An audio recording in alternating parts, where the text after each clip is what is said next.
Hello. Running an economy isn't easy, nor is saving a political party.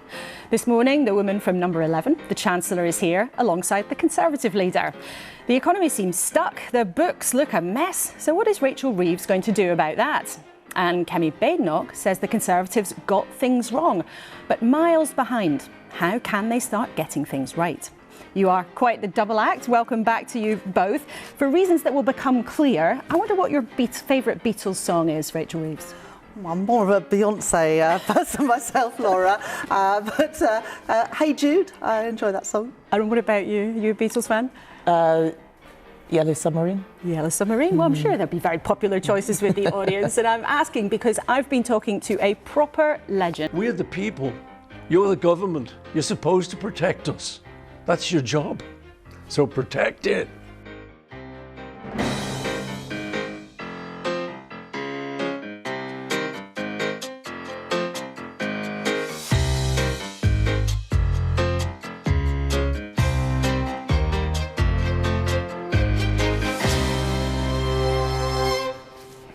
Morning. Our team at the desk today: Biban Kidron, film director turned tech safety campaigner; Theo Pafitis, entrepreneur and dragon; and former minister, Conservative Chancellor, all sorts of other jobs too, Nadeem Zahawi. Let's start, as we always do, though, with what is making the news this morning.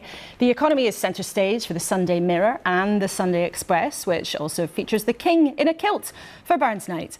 The Sunday Telegraph says Rachel Reeves is going to war with Labour's blockers, and The Observer has a poll suggesting voters want the Prime Minister to have closer ties to Europe. The Sunday Times, though, splashes on the awful failings of how the authorities didn't spot the Southport killer. And the BBC has talked to Donald Trump on board Air Force One, who has praised Sir Keir Starmer. He's done a very good job thus far. He's very new in the job, but he's represented his country in terms of his philosophy. I may not agree with his philosophy, but I have a very good relationship with him. Well, you can just about hear the champagne corks popping in Downing Street. They've been a bit worried about that relationship. Theo, firstly to you. You were last with us not long after the budget, and you were worried about the effect of the National Insurance increases for business. You said there could be repercussions. Have there been repercussions for you and your business if you had to shed staff? Well, that's the obvious one, which was staff, obviously, because business has to absorb, and it's a big shock, very short period of time. But the overriding thought at the time was, with growth, we can get through that. And growth has to be put before, in my view, anything else at the moment. Mm-hmm. Also, understanding the other competitive stresses on UK business, where, you know, we talk about the Donald, who signed 1,000 trillion executive orders in the first 30 seconds of being president, and launched a few bitcoins as well in the process. Yeah. But they are looking at their industries and making sure that they're competing on a level playing field and not being prejudiced from outside countries and outside businesses. And you'd like to see a bit more of that here? Absolutely, and we're seeing that now, the uncompetitiveness of some of our business, because other businesses from overseas are not paying the same social taxes we pay, the same responsibilities, regulatory issues, and we need to nail that, because that leakage is going to feed into our economy and we won't get that growth. Nadeem, what do you think the government should be doing? Because as Conservatives, you repeatedly said the kind of things that Labour's saying now: we'll get rid of planning rules, we'll speed everything up, we'll get infrastructure going, and it didn't happen. Well, one of the things I wanted to do, and I tried to convince Rishi to do it, but unfortunately he didn't, is to get rid of the inheritance tax, but pay for it through what Italy was doing, and Maloney's done brilliantly on attracting wealth creators with a new non-dom piece of legislation, which would be 200,000 per adult per year if you want to come and be a wealth creator in the UK, sort of an enterprise residency, which would pay for the IHT, which is about 7 billion, right? It's an unfair tax. We'd get rid of it. It will send such a powerful message to even, you know, family offices around the world. They can hold UK assets much more attractively that way. If we do that, some of that work, I think it will make a huge difference. I think infrastructure, and I have to say, what Rachel, I hope, will be announcing on Wednesday is really good. I used to live over the flight path in Putney Hill, and I was one of the few councillors who wanted the third runway, because, by the way, you waste more time, energy, and of course hurt the environment by circling over Heathrow than you do if you get the third runway and land the planes on time. And we will get to that just briefly, Beeban. On tone, you know, the government took a very gloomy, doomy tone in the autumn, telling us repeatedly how difficult things were. Do you think they've got that wrong? Has that had a bad effect? No, I absolutely do think they've got that wrong, and I think that they haven't sold this growth agenda to the citizens, nor the mum and pop and the small businesses that are actually the backbone of the country. And I think that this pursuing global companies who do not contribute in the same way, as Theo says, is a problem for the reputation of the government. OK, well, you've all laid down the gauntlet for the Chancellor. So did President Trump, who told the global elite at Davos yesterday that change was coming to the economy, whether they like it or not. And the Chancellor does now seem to be changing her tune a bit. Getting the economy going is back to the top of the list. Meet Reeves in a rush. I want to lead the most pro-growth. To grow the economy, the most pro-business treasury. Growth is our number one mission. The number one mission to grow the economy. Kickstart economic growth. The party of growth. Grow our economy that our country has ever seen. Well, however many times you've said it, Rachel Reeves, and you have said it a lot, the latest month of growth was only 0.1%. So how do you think the last 6 months have gone? Well, our economy has essentially flatlined for more than a decade now. I don't believe that low growth is our destiny, though. I know that we can do so much better than that. My optimism for Britain has never burned brighter than it does now. And that's why we are going further and faster in removing those things that are blocking investment and blocking businesses from creating the wealth and prosperity in our country. But business people, like Theo's just said, actually say things that you chose to do, like putting national insurance up, making it more expensive for employers to hire staff, that's shaken business confidence. Consumer confidence tumbled. Sainsbury's just this week cut 3,000 jobs just this week. Business optimism is at a 2-year low. And that's after your decisions over the last 7 months. So I ask you again, do you think the last 6 months have been a success? When I became Chancellor of the Exchequer, I think that most people would recognise that the inheritance was pretty tough. Public finances were in an utter mess. But this is about the impact of the decisions you took. Yes, but those decisions were to put our public finances back on a firm footing.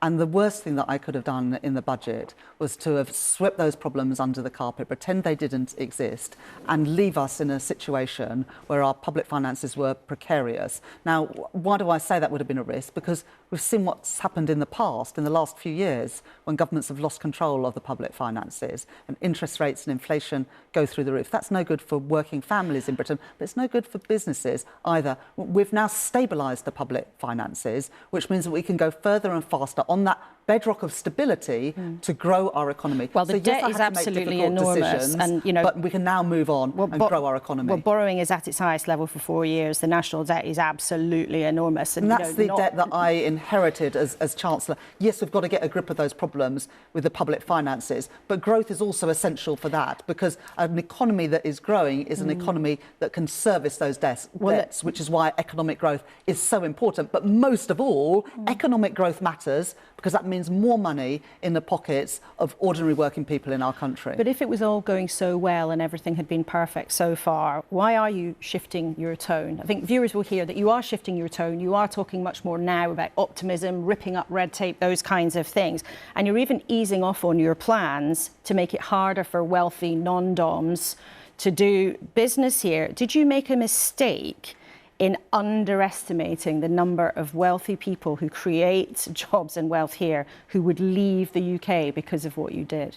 Well, first of all, you just played some clips of me speaking during the general election campaign when I was Shadow Chancellor, in my first speeches in Parliament. And on all those occasions, I said growth is the number one mission. So that's always been the number one mission of this government. But the first thing to be able to grow the economy is you've got to return stability to the economy. We did that in the budget, and we are now tackling those things that are stopping investment coming by reforming our economy, ripping up the planning system. Just today, we're announcing more changes to get housing built, particularly around commuter railway stations, to help businesses access a skilled workforce. to help more people onto the housing ladder and to ensure that more people can take up those good jobs paying decent wages. But I'll ask you again, did you make a mistake or did you underestimate the number of wealthy people who might pack up from the UK because of the decisions that you make?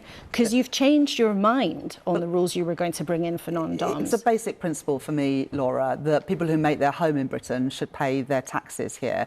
And under this government, people will. We're getting rid of the non-domicile status in the tax system. What we announced this week is around the temporary repatriation facility, which is enabling people, including those who have been non-doms, to bring money into this country from abroad without paying punitive rates of tax. So you shifted your position. That doesn't cost UK taxpayers any money. This is not going to result in any dent in the public finances, but it does make it easier for people to bring money in from overseas in a way that the previous government didn't permit. But did you get it wrong because you've changed your mind?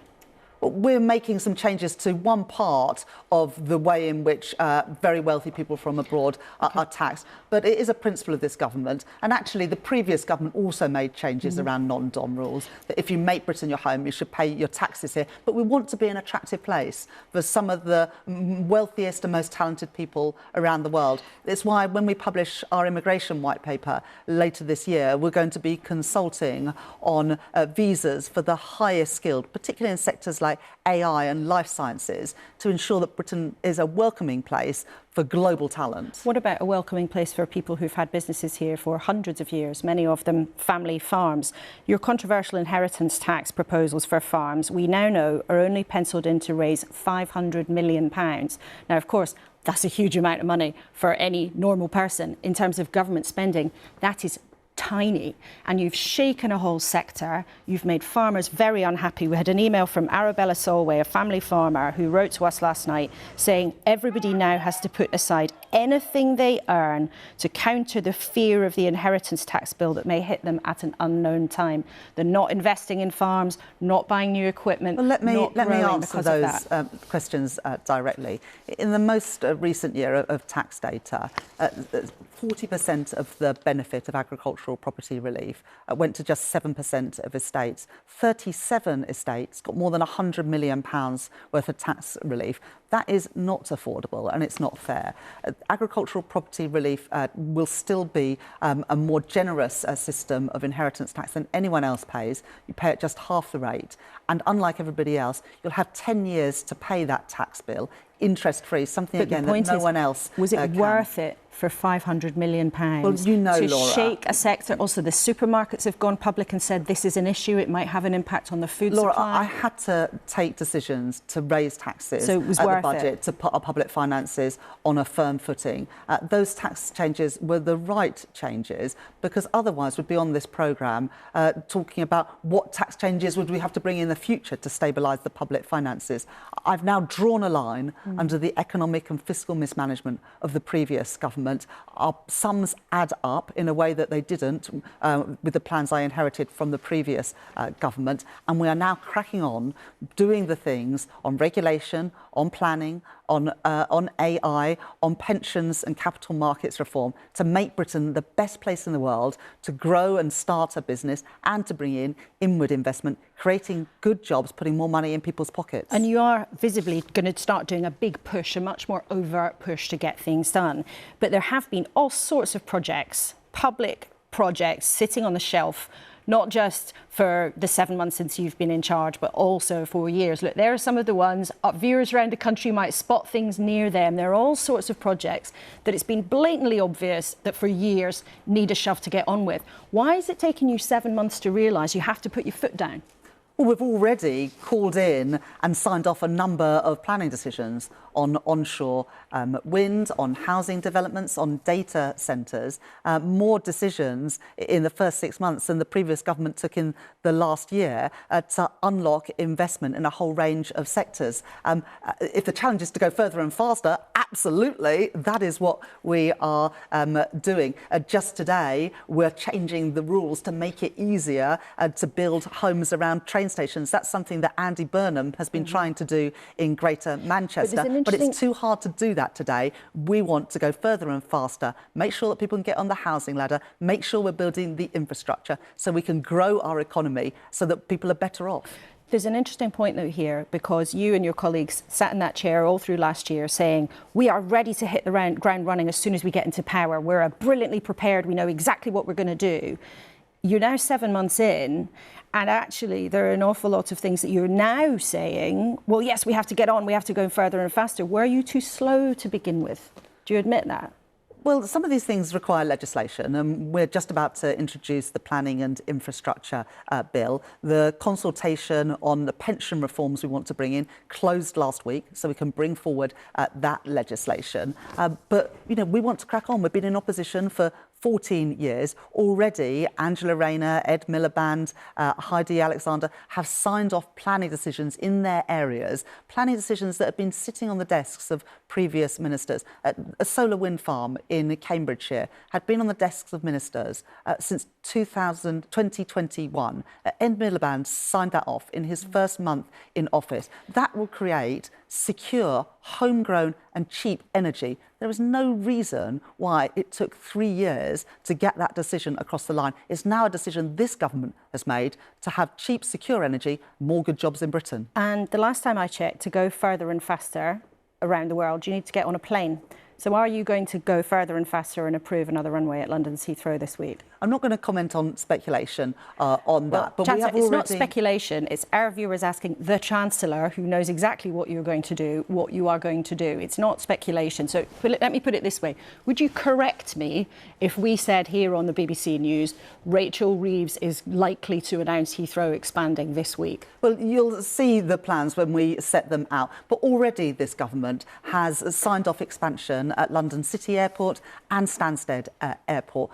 Both of those decisions, again, were decisions that the previous government had stalled. We're getting on and delivering. That will be good for investment and trade in our country, and also good for families wanting to go on cheaper holidays as well. So we're getting on and delivering, whether it's on transport, energy, data or housing. OK, I think that was a pretty big wink to it. What bit of this do you disagree with? Your colleague Sadiq Khan, the Mayor of London, said some time ago that the decision to allow Heathrow will have a damaging impact on air quality, noise and London's ability to achieve net zero. What bit of that don't you agree with? Well, a lot has changed in terms of aviation. A sustainable aviation fuel is changing carbon emissions from flying. There's huge investment going on electric planes. And also a third runway will mean that instead of circling London, flights can land at Heathrow. So a lot has changed in aviation, and sustainable aviation and economic growth go hand in hand. We're an open trading economy. We need to bring investment in. But I believe that clean energy, that reducing our carbon emissions are good for economic growth. We can do the two together. There will be a third runway then. You more or less just said that. Well, we'll announce our plans in due course, but already we've signed off expansion at Stansted and City Airport. You mentioned there sustainable air fuel. Now, if you really want to grow the economy, if you really want to invest in new technologies, why are you going to let the Grangemouth refinery in Scotland go to the wall? It's one of the places in the country that could make sustainable air fuel. Nowhere in the UK makes it right now. So why not step in to help there? We have given money to that local authority, and we are working with the Scottish Government with a growth plan for Grangemouth. It's a very difficult situation that we find ourselves in, but we're working closely with the Scottish Government to support people in that area. But it's due to close, and then at a later date there'd be fewer and different jobs as it makes a transition to become a different kind of plant, a fuel import depot. Those are skilled jobs in an industry where you could build a new one with sustainable aviation fuel. If you want the economy to grow and to create good jobs, isn't that exactly what you should be doing? But we need to partner with business to create those good jobs paying decent wages. It's why we've invested, for example, alongside with BP and Equinor in Teesside and Merseyside in carbon capture and storage to support some of our energy intensive industries like ceramics and cement and glass making, to preserve those jobs, to create new jobs in Britain. There are big opportunities as we decarbonise the economy, to bring good jobs, given our industrial heritage, whether that's in Scotland and the north of England. And the good thing about these jobs is these are jobs in our former industrial heartlands and in our coastal communities. And we want to work, and we are working with businesses to unlock those jobs and growth opportunities. Well, those are exactly the kind of jobs that might go in Grangemouth. But I just wonder how much of this new tone, optimism that you're really trying to emphasise today is down to the new man in the White House who's going to protect industry, get rid of rules, cut taxes. Are you taking lessons from Donald Trump? Well, we want to shout loudly with business about everything our country has to offer. It's what I was doing in Davos last week. It's what I was doing when I went with a business delegation to unlock opportunities for financial services firms trading in China. We want investment to come to Britain. We have got some of the best businesses in the world, some of the most inspiring entrepreneurs, a talented workforce, some of the best universities in the world. And in sectors like life sciences, in AI and clean energy, we are global leaders. So you're trying to make we want the to economy shout great about that again as a government and work with businesses to unlock that opportunity. And you know, there's huge opportunities in the United States as well. But do you want to make the economy great again? I mean, are there lessons you think you can learn from the way that Donald Trump is setting about his new administration? Well, no one is going to shout about all of the amazing things about a country, apart from the government and the businesses in a country. I'm going to do that for Britain. We have got unique strengths. We've got huge opportunities, and I'm determined to go further and faster on delivering those for Britain. Here's one of the dilemmas where you want to encourage a new industry but also protect an existing one. You know, we're going to hear a bit later from Paul McCartney, because ministers are mulling whether to allow supercomputers, AI, as it gets incredibly sophisticated, to skim content from artists like him on the internet without paying copyright. There are lots of very serious concerns about this in the creative industries. Not just Paul McCartney, but Sir Elton John has come out against this idea in one of the newspapers this morning. Would you be willing to listen to those concerns, to have those artists into number 11 and sit down and try to work out what to do? The government are looking at copyright rules. We've got to get the balance right. We have got an amazing creative industries sector in the UK, one of the fastest growing sectors in the economy. And we want to support artists to make sure that they are properly rewarded for the content that they create. But I don't think that is incompatible with attracting AI companies to invest in data centres and compute facility here in the UK. And unless we get that investment, we're going to miss out on big opportunities, not just for big firms, but also to make sure that smaller businesses can use new technologies to improve their productivity and improve their wages in their sectors. But would you, as the Chancellor in charge of the economy, have them into number 11 to listen to their concerns? Because at the moment, there is very significant concern right across the creative industries that these proposals, as they stand, could do lasting damage. I've met with Elton John. I'm very happy always to meet with great British entrepreneurs and creatives to talk about how our economy can work better for them. But I don't think we should see these things as either or. We've got to support our creative industry. It's a fast-growing growth sector in the UK. It's part of our modern industrial strategy. But there are huge opportunities in the jobs and the industries of AI. It's why just a couple of weeks ago, the Prime Minister launched our AI action plan to ensure that we can attract those frontier businesses to the UK, but also ensure that smaller businesses can boost their productivity it's too. It's an interesting dilemma, and unlikely to be the last for the government as you balance the risks and the opportunity. I want to just finally to talk a bit about what happened in Southport. Now, obviously, it was incredibly distressing, sensitive case. Everybody has been shocked by the details this week and, of course, appalled by the original events. But one of the issues here that the government itself is raising today, your colleagues, the Home Secretary and the Tech Secretary, have written to the online platforms saying, take down some of the harmful material that the killer had watched. If the companies don't do that, what will you as a government do? Well, first of all, what happened in Southport and the grief that the families that have lost their beautiful children, and also those children who did not lose their lives but will forever remember those scenes that they saw unfold. My heart goes out to all of them, and we've got to learn lessons, which is why there's going to be a public inquiry to make sure we understand what went wrong and why this evil man was not caught and dealt with sooner. On the issue around content online, it's totally unacceptable the fact that the killer, before he went on to commit those horrific crimes, was able to access really easily on some of the online platforms such hateful material.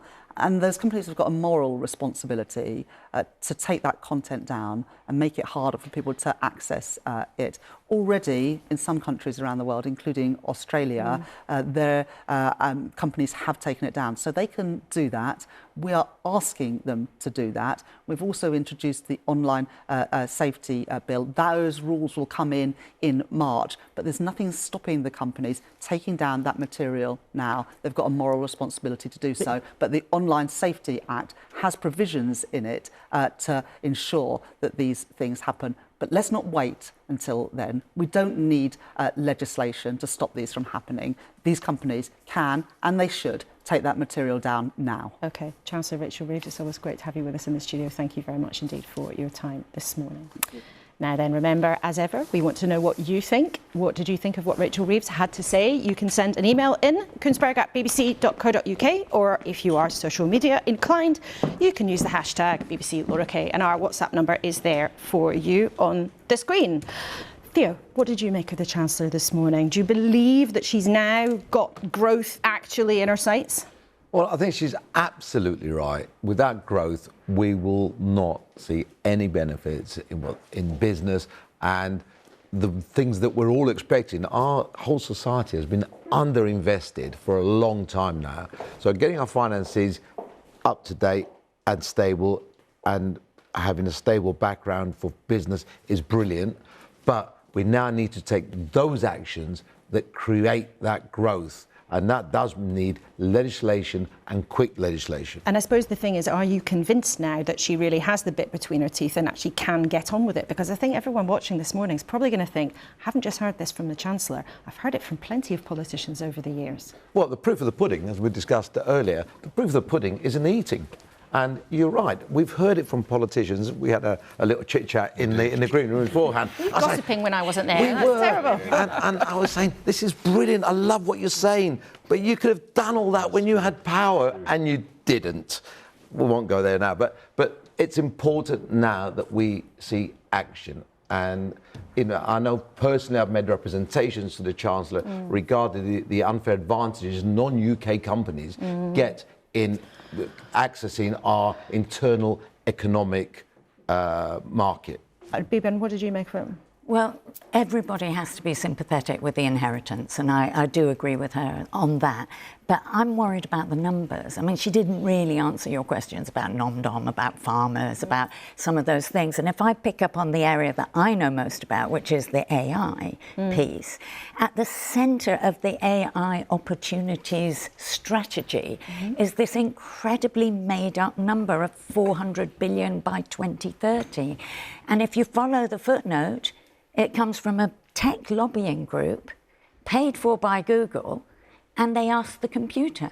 Now, if you ask the IMF and money, figures that come out of proper sources, that number is the global uplift. So hang on, you're saying that when the Prime Minister stands up and says there's all this opportunity from artificial intelligence, let's bring these industries here, it could make us £400 billion, you're telling us that that's a number about the whole world that actually has come from ChatGPT? That I can't say ChatGPT, but definitely from generative AI.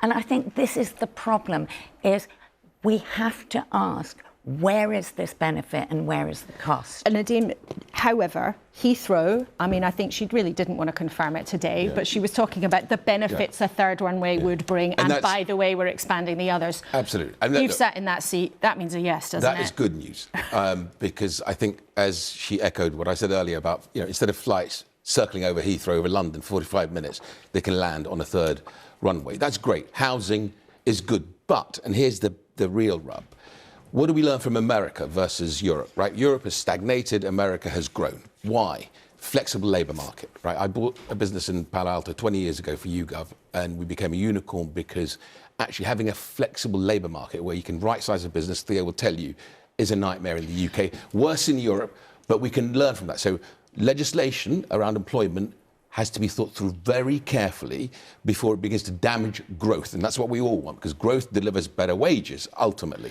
2, energy. Cheap energy, ultimately, is a good thing. Why? Because actually innovation, whether it's sustainable fuels or solar, right, is a good thing. But it's happening, and it's happening rapidly. That's good. But let's not then cut our nose off to spite our face and not use the energy resource we have in the North Sea. Why are they doing that? Why is Ed Miliband selling really a pup to the nation? The idea that you can decarbonise the economy by 2030 and it costs you nothing. It won't. It will cost a fortune. Well, of course, to what Theo, Labour would say is to industry. By the way, the people who build the houses, right? Wouldn't it be better if all the components for those houses were made in the UK? They can't be made in the UK if you have high energy costs. How much do you think is the influence of Donald Trump is causing this change of tone in government theory? Oh, no question it is. But the other thing, we talk about decarbonisation. Listen, you can't just decarbonise the UK on its own. Correct. You've got to decarbonise the world. If we go at a different pace, at the cost of our economy to other countries, while they grow their economy, that'd be disaster. But you do think that Trump is part of the reason why this government is now shifting its tone and is more like, let's lift our eyes to the skies and be excited about the future, Theo? But I think actions that are being taken elsewhere definitely have an effect on our economy. So we cannot ignore what's happening elsewhere in the world. Now, we're about to hear from Sir Paul McCartney. Beeban, this is your specialist area, and we have talked a lot about artificial intelligence in the last year or so in the programme, because it's going to be, it already is, such a huge part of our lives, whether we know it or not. Can you explain the dilemma that he is actually concerned about in the simplest terms you can, because we're not all specialists like you? So the government's introduced a proposal that will allow AI companies to scrape, which is take copyright without payment or permission from creative artists. And I think it's really important to know 2 things. First of all, creative artists aren't just Paul McCartney. They're musicians, they're journalists, they're authors, they're historians. You know, it's right across the piece. And it's a hugely important industry that creates 126 billion for the UK economy, 2.4 million people in it.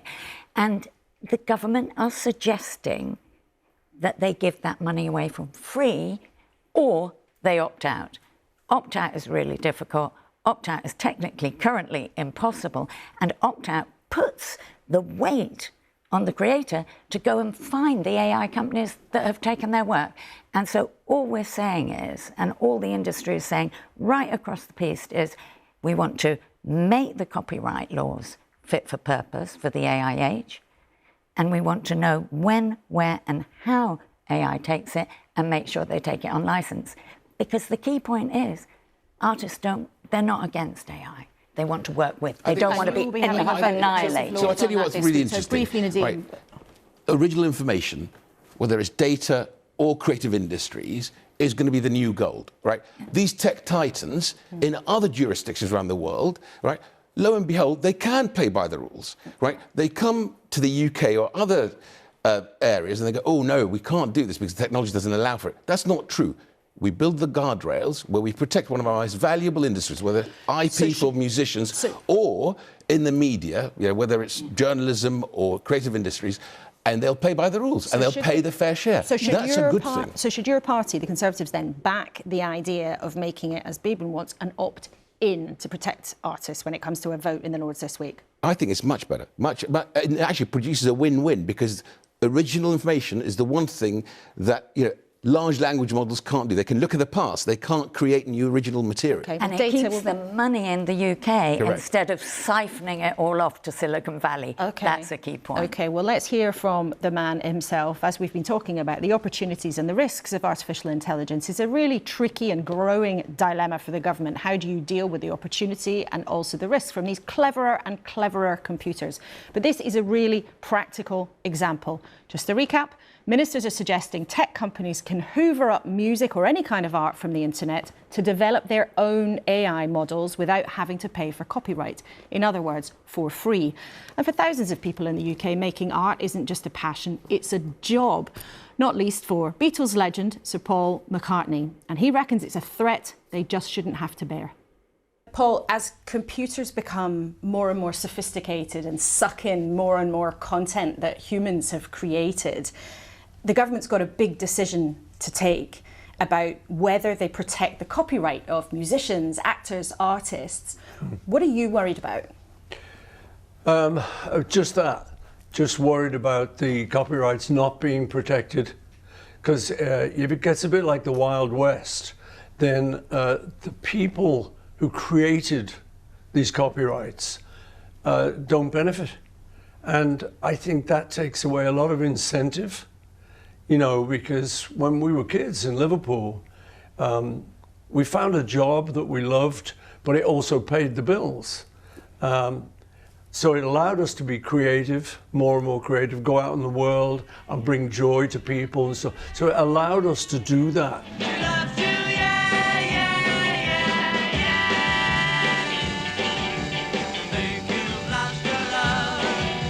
I think if you take that away and they take the incentive away by not protecting the copyrights, I think it'd be a shame. And I think you'd see a loss of creativity, which is a great pity, you know, because that's what brings so much joy to the world.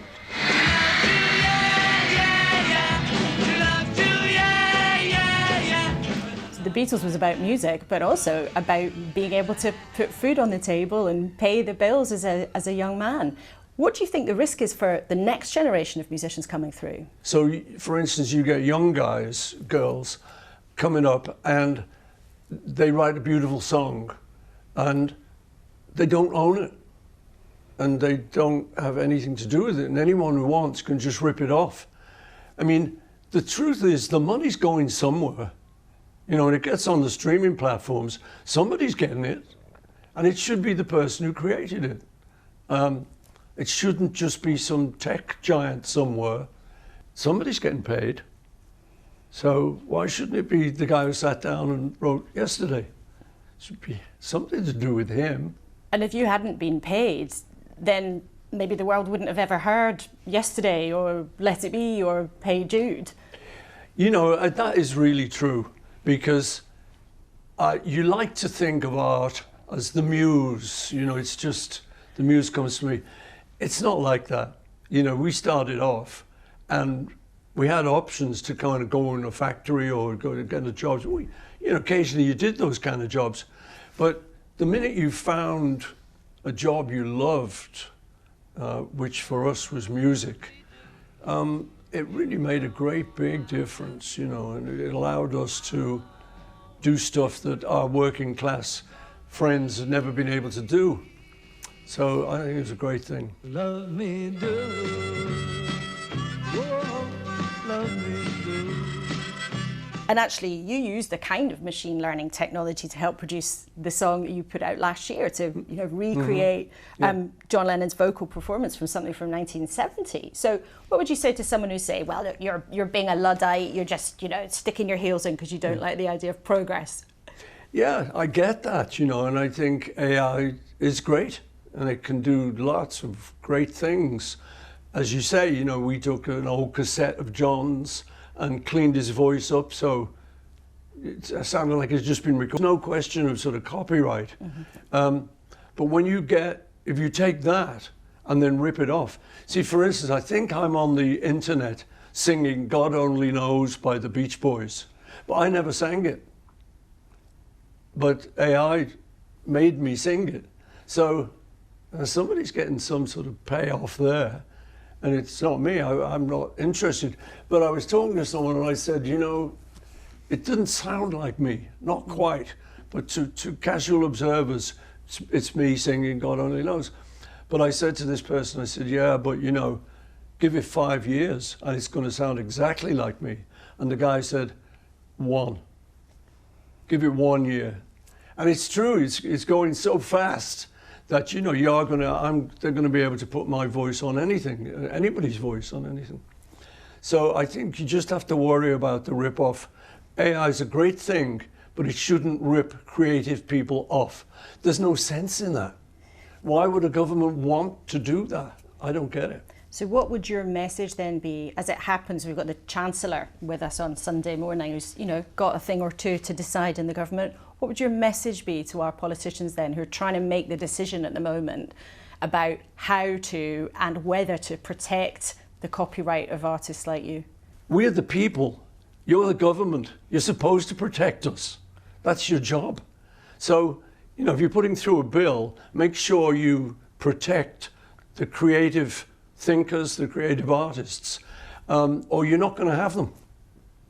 As simple as that? If there's such a thing as a government, it's their responsibility, I would think, to protect the young people, to try and enhance that whole thing so that it works, so that these people have got jobs and can enhance the world with their wonderful art.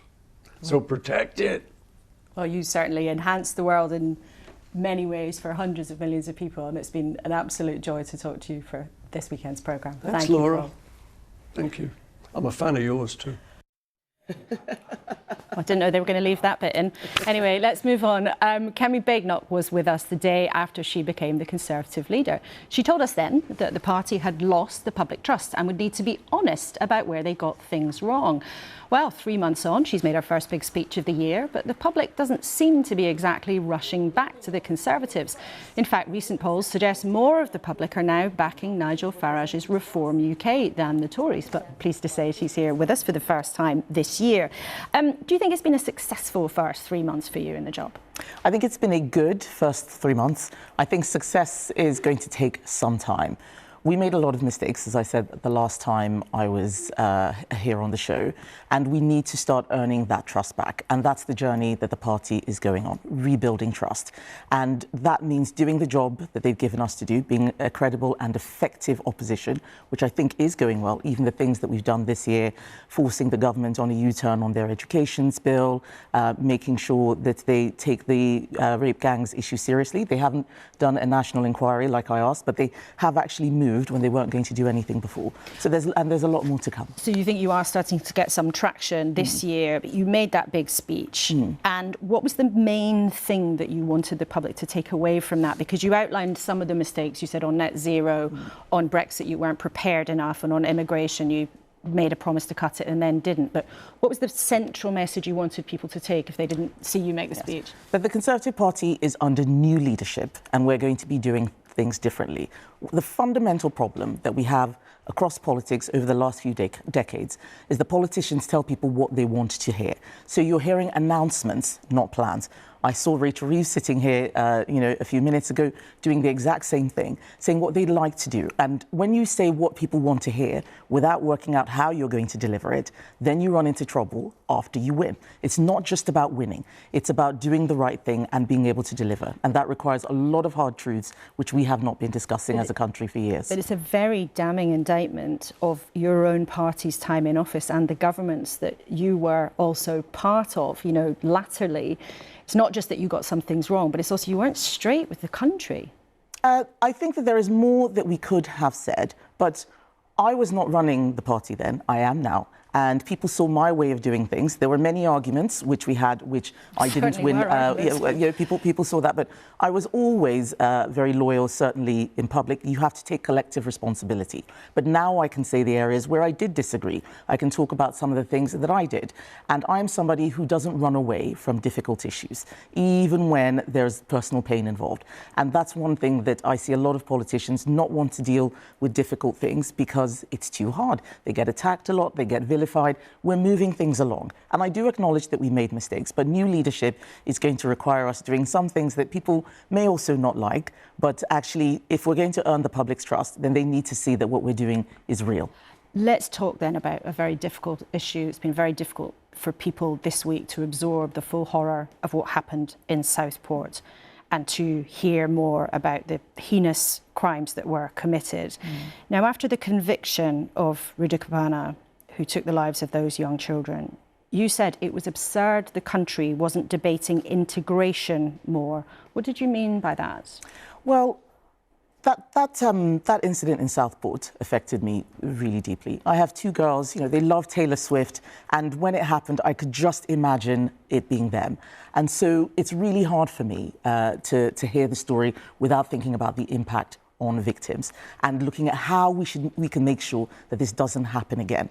There are a lot of people like that, and there's still information coming up, but there are a lot of people like Ruda Kabana who are, despite being here from childhood or born here, they're not integrating into the rest of society. They hate their country, and they're being told that everything about the UK is terrible.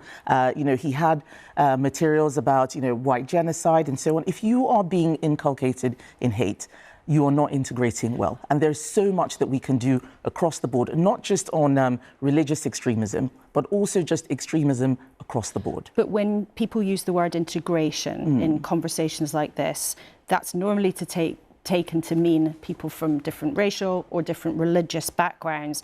As you said, the killer was born in this country. His father's an African Christian. His mother's involved in the church. There are photographs of him in the newspaper this morning at the drama club that he used to go to.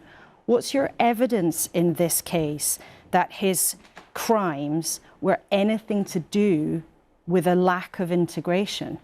That, I believe, is certainly one of the elements. There will be many elements, but my evidence is my personal experience. I'm saying this as someone from a similar African Christian background, born in this country, that the effort we make to make people feel a part of the whole is very limited, and it shouldn't just be government, it should just be the whole of society. We allow many groups, and I've seen it even in my own personal circles, many groups just to develop their own insular, sort of segregated isolationist ways. But I'll ask you again, because it's a very sensitive issue and it's important to be really clear.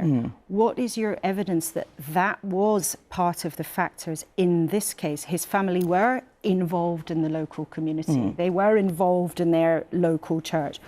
What's your evidence that a lack of integration was part of the reason that he went on to commit these absolutely heinous crimes? But Laura, this is part of the problem. I have seen what has come out of the court case. I have made an observation. I think that these are things that need to be looked at. But every single time a politician wants to talk about these issues, there's often a pushback. Well, what's the evidence? Well, we're not really sure. Should we use this sort of language? And the minute we start going down that track, I think we start to lose our way. I have seen a lot of evidence from things like the Commission on Race and Ethnic Disparities, from a lot of the work that I did as a minister, that more needs to be done. And when I see these cases, and it's not just Southport, the rape gangs scandal is another one. There are incidents happening across the country that are forming a picture of things going wrong. And I want us to talk about it. But if every time we start having these conversations, people are shut down, well, we haven't seen the evidence, it's very difficult to get this kind of evidence. We do need personal experience. We do need anecdotes. Those are the things that really help us shift the dial. And we need a whole society approach on integration. And I'm not scared to tell those hard truths. I believe that we need to be honest. I'm not suggesting for a second that we shouldn't talk about integration, but what I'm asking you to be specific about is, in this appalling case, what is the evidence that his heinous crimes were related in any way to a lack of integration in his community? Well, this goes well beyond the community. This isn't just about people making friends in the community. It is about the sense of understanding of who they are, what they are doing in a country, why they are there, and why they should want the success of the people around them, the success of the country, not just feeling like they are so set apart. We saw evidence from the court case about the materials that he was reading, some of it religious extremism, some of it racial and ethnic hatred. That's enough for us to go on. We don't need to do, so much research on this for us to even just have a conversation about integration. And that's what I'm talking about. It's something that I'd wanted to do in government. I even had a report where we wanted to look at the success of migrants coming in, multiple generations. We ran out of time. That's work that I think we need to make a priority. Let's do that. And that's something that the government will not do. Keir Starmer is scared of these topics. He wants to run away from them. And I think that he needs to not be a lawyer about these issues and lead. You'd raise the issue of the law. The Crown Prosecution Service in this case advised the government not to release certain information after the incident took place. Would you, if you were in charge, would you have overruled the CPS and said actually that information, as much as possible, should be out there to provide clarity for everybody? I think it is really important that we make sure that the public has reassurance that the government is on top of things and knows what they're doing. As a minister, and the Prime Minister in particular, he will receive lots of advice from all sorts of places, but he has to make that ultimate decision. And this is why I think that whatever inquiry we have now needs to look at not just the incident itself, but the government's response to it and what we can do. CPS in this case? I don't know exactly the advice the CPS gave, but I would have gone with whatever pathway would have provided the best reassurance to the public without prejudicing the trial. It's important that we don't run into contempt of court issues. That's why I have not raised the issue, which was sub judice in Parliament. We have a constitutional arrangements in this country, but there are precedents for that information being given out. There are precedents. So why was it different in this case? Because what we saw, the level of unrest we saw after that, really scared me. I know what it's like to be an ethnic minority in this country. I know what it's like to be a parent of young children, to want safety. We need to be able to have conversations where people know what the truth is and we don't create a void for misinformation. And misinformation, of course, is something that's circulated in that instance and many others on social media. You're obviously concerned about young people's use of tech because the Conservatives are proposing to ban smartphones in schools. Why? I am someone who strongly believes that young people should not be using smartphones, ideally up until the age of 16. I have a child who's nearly 12. She's just started secondary school. She's not been given a smartphone. She has a brick phone. And the reason why is because it is very difficult to control the sorts of information that they are getting. I am a very tech-savvy person. I know how the internet works. Even I find it a struggle to lock down information that my children should not be accessing. And speaking to head teachers, I remember talking to the head teacher of Michaela about this, that the children who have smartphones do worse, have lower concentration than the ones who don't. We need to give our children the very best start in life. We didn't have these things when we were young, Laura. And even as adults, we find it addictive. If adults are addicted to this, then what chance do children have? People will be interested to hear you start to set out more of what you believe on that issue and others. But many in your own party and also the polls suggest that you've struggled to get momentum since the time you've been in charge. And you're regularly behind in the polls. Reform UK, Nigel Farage's party, he's having a good time at your expense. And if we show the poll of polls, so it's the average of all the latest ones, you are behind Reform. Why do you think he's ahead of you? Because we have just been kicked out. The public certainly were very angry with the Conservative Party in July. What is surprising is that Labour is doing so badly. Well, my question is about yes, you, I know. You're the big... But it isn't 6 months after you've just been kicked out. This was our most historic defeat. We've never had a defeat as bad as this. The idea that 6 months later the public would be rushing back to us is for the birds. What's happening is that they've just kicked out one party. The party that they voted for is letting them down. So the protest vote gets the support. And what we're seeing is people protesting at everything. They are angry and they have every right to be. But what I need to do is show that the Conservative Party is under new leadership and also hold the government to account because they are making a lot of mistakes. I heard Rachel sit here and say certain things that are simply not true. She's not bringing any stability to the economic finances, saying she'd signed off airports which were already in train. She actually stopped airport development in her constituency. Stansted Airport is in mine, and I never did that. We need to show the difference between us and Labour. And just lastly, one of the tangles you've had since you've been in charge is with Nigel Farage, where you accused the Reform Party of exaggerating their membership numbers. How many members does the Conservative Party have now? We do not release our membership numbers. I know what they are. Well, why not? Because you were happy to have a go at Nigel Farage saying that he had artificially inflated his, and then Reform UK took people in to go and look at how many members they have. Wouldn't it make people feel reassured if you were willing to be transparent about your own membership? It's really important that we focus on the things that matter. I made a comment on Boxing Day. It does, but it doesn't matter to people out there. I've been travelling around the country. I was in Devon on Friday. I've been in the Midlands. People are crying out for help. They tell me that they are struggling. They're not interested in the Westminster bubble gossip of who has more members. I made a comment on Boxing Day, and I went back to my Christmas, and I actually found it quite funny, the number of people who were spending time on that. Most people were spending time with their families. That's what was important to me. Right now, I need to make sure that people can see that there is new leadership, that we're holding the government to account on all those issues that I mentioned on education, whether it's Southport or gangs, and definitely on the economy. This is the big thing. We are very worried about where we're going as a country. And we'll hear lots more about the economy in the coming days. But Kemi Badenoch, thanks so much for coming in for the first time this year. It's great to have you with us. We look forward to having you back soon. Right then, let's have a final word with our panel at the desk about what we've been discussing this morning. Nadeem, I've got to come to you first. Former Cabinet Minister, and I think you backed Robert Jenrick for the leadership, but you have been listening, I'm sure, attentively to what Kemi Badenoch had to say. How do you assess her this morning and how she's getting on in general?